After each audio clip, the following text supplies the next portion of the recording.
Senhor presidente, senhoras e senhores deputados, esse assunto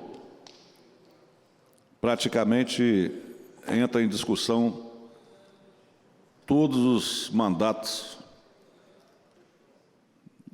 todos os mandatos legislativos dessa casa.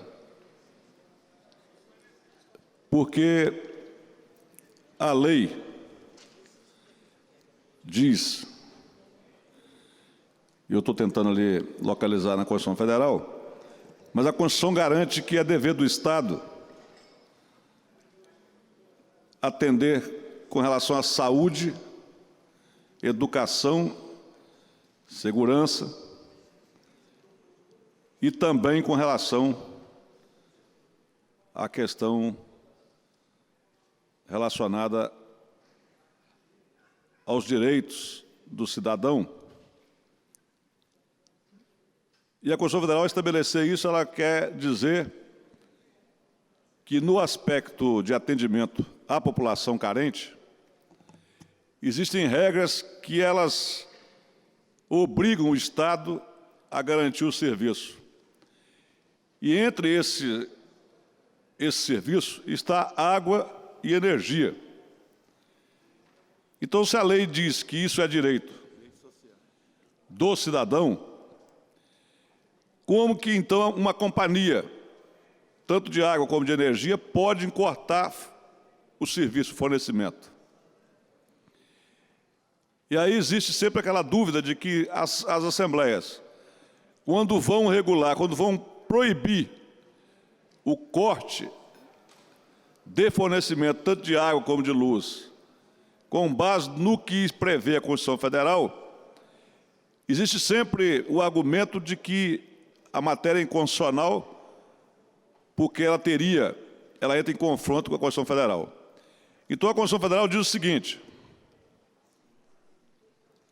no capítulo 2 dos Direitos Sociais, artigo 6º, são direitos sociais a educação, a saúde, a alimentação, o trabalho, a moradia, o lazer,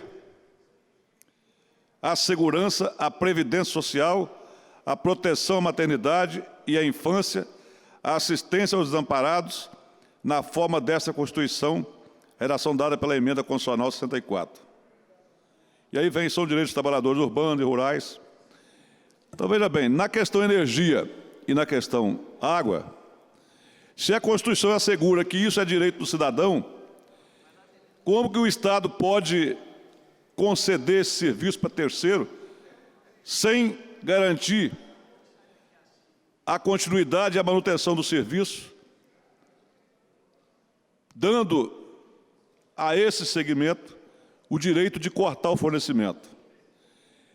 Eu entendo que, com base no que prevê a Constituição Federal, o Estado, ao fazer concessões de serviço de fornecimento de água e luz, teria que, então, criar um fundo para que esse fundo subsidiasse a energia daqueles que não têm comprovadamente condições de pagar. Porque as companhias, tanto de água como de energia, elas tratam o cidadão todos como se eles tivessem condições de cumprir o pagamento daquele consumo. E aí, aparentemente, é o lógico. Mas, objetivamente, não é. Por quê? Porque se uma casa de qualquer trabalhador ou qualquer desempregado desse país não tem água, porque o morador desempregado não pode pagar,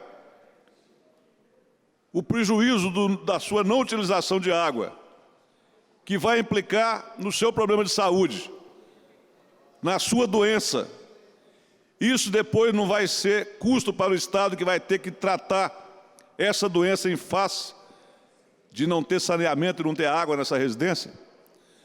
Então, por que o conflito existe? Nós devíamos, como Assembleia Legislativa, aprovar uma matéria dessa natureza e criar o problema jurídico.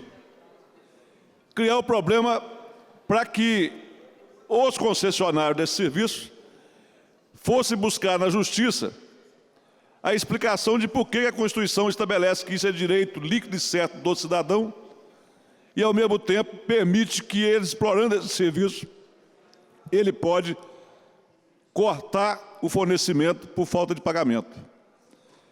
Então, acho que as empresas que exploram o serviço acabam sendo beneficiadas e defendidas pelas Assembleias Legislativas do Brasil, que simplesmente tratam esse assunto como se fosse um assunto que nós não pudéssemos legislar sobre ele. E aí você tem uma demanda na sociedade que não entende isso, e os seus representantes, que ao chegar aqui, ao invés de inovarmos, criarmos uma discussão para forçar uma decisão judicial, simplesmente no início da discussão, consideramos que a matéria não pode ser aprovada porque entra em conflito com a Constituição. E eu quero dizer, senhor presidente da Comissão de Justiça, que essa matéria ela não está em conflito com a Constituição, porque a Constituição diz claramente que é direito do cidadão ter esses serviços ininterruptamente fornecidos, que é a obrigação do Estado, que tem que fazer lei própria para suprir essa necessidade, que pode até o Estado dizer que quem ganha menos de um salário mínimo não pode ter energia cortada e o Estado pagar. O certo é que não pode cortar, porque a Constituição garante como direito líquido e certo e trata disso na matéria, num assunto importante, que é nos capítulos sociais. Um país que não respeita a sua Constituição no capítulo sociais vai respeitar o quê?